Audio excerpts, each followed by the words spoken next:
and roll is all my brain and body need.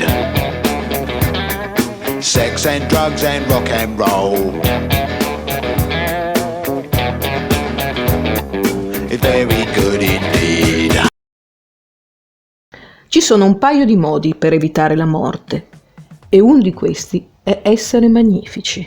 Adesso levatevi dai coglioni tutti quanti, siete licenziati. Andate e siate magnifici. Per la maggior parte delle persone Ian Dury è stato più che altro quello di sesso, droga e rock and roll, un brano di una tale popolarità da diventare espressione idiomatica in tutto il mondo.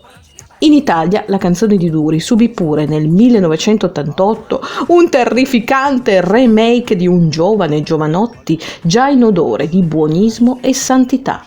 Sex, no drugs and rock and roll, la risposta pulita alle rime sporcaccioni di Ian, una delle pagine più dimenticabili della musica anni '80, pronunciato in maniera fantoziana. Tutti sappiamo canticchiare il riff blues di Sex and Drugs and Rock and Roll, ma meno persone sanno che Ian Dury fu artista a tutto tondo, un arguto folletto osceno che zampettò tra pittura, poesia, teatro e cinema. Ian Dury era basso di statura, al di sotto del normale, basso, zoppo, goffo, infilate in giacche e pantaloni sempre troppo larghi per lui, il volto beffardo e lo sguardo diretto e guardingo di chi ne ha viste tante, anche troppe.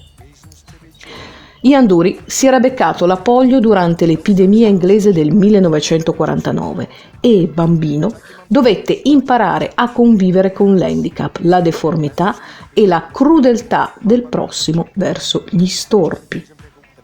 Crebbe nell'ombra di un padre assente e dovette subire le angherie e le vessazioni del bullismo, imparando a difendersi e a boxare nonostante l'invalidità. Imparò a camminare con le protesi e le grucce con enorme sofferenza e per tutta la vita ebbe una deambulazione estremamente faticosa e dolorosa. Ciò nonostante, o forse grazie alla grinta derivata da queste esperienze, Ian Dury divenne uno degli alfieri del punk e uno dei più originali performer della storia inglese. Rockstar con la sua band Blockheads, attore per Polanski e Peter Greenaway, autore di soggetti per la BBC ed il teatro. La figura di Dury fu emblematica nel modo di vivere e rappresentare l'handicap.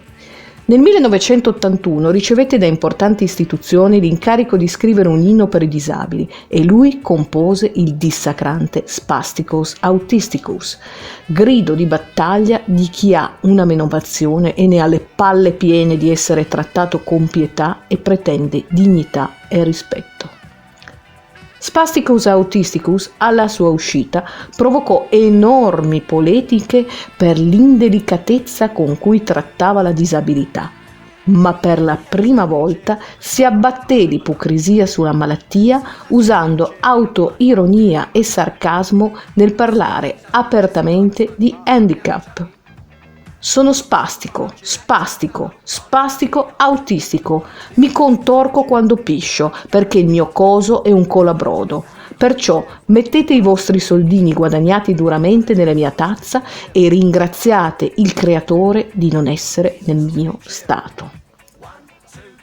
Al contrario dei ben pensanti della BBC che censurarono l'inno, i disabili apprezzarono molto la canzone di Ian e nel 2012 gli Orbital aprirono i Giochi Paraolimpici di Londra con un'entusiasmante coreografia fatta da ragazzi disabili che cantano a squarciagola Spasticus Autisticum, con addirittura Stephen Hawking sul palco con la sua carrozzina.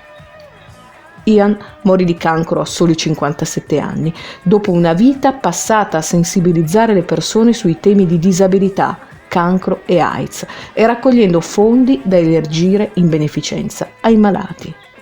Dury fu anche ambasciatore UNICEF per promuovere la vaccinazione antipolio in Sri Lanka. Uno splendido film racconta la vita di Ian Dury, Sex, Drugs and Rock and Roll, intitolato come suo brano più celebre. Ma vi dico subito che riuscire a trovare questo film è per noi italiani un'impresa non facile, in quanto non ha mai trovato una distribuzione nel nostro paese. La pellicola fu presentata al Festival di Berlino nel 2010 e vinse il premio per la miglior interpretazione maschile agli Awards indipendenti britannici. Sotto i riccioli impomatati e le folte basette di Ian c'è uno straordinario Andy Serkis, il Gollum de Il Signore degli Anelli, che qui scopriamo interprete di razza e di sorprendente carnalità e sensualità. Serkis è magnifico nei panni di Duri e riesce a tracciare il ritratto di un uomo pieno di debolezze, ma di enorme dolcezza, simpatia, determinazione e coraggio. Ian Duri, un uomo che nonostante la sofferenza della disabilità seppe sempre trovare dei motivi per cui essere allegro. Troppo basso per essere spocchioso, troppo matto per essere cattivo, e arriviamo ai 40. Niente folgorazioni, ragioni per essere allegro, parte terza. E adesso levatevi dai coglioni tutti quanti, siete licenziati, andate e siate magnifici. Why don't you get back into bed? Why don't you get back into bed?